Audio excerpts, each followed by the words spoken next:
ಪುಟದಲ್ಲಿ ಹೊರಡೋ ಮೆರವಣಿಗೆಯಲ್ಲಿ ನಮ್ಮಿಬ್ಬರಿಗೆ ತಾನೇ ಅವಕಾಶ.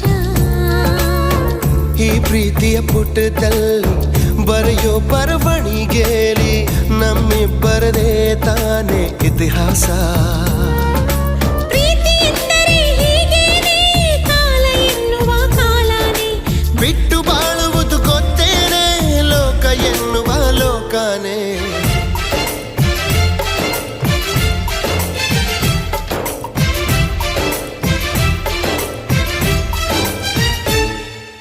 ನಿನ್ನಾಣೆ ನಿನ್ನಾಣೆ ಪ್ರೀತಿ ದೇವತೆ ನಿನ್ನಾಣೆ, ನೀನಿಲ್ದೆ ನಾನೆಲ್ಲ ದೇವರಾಣೆ.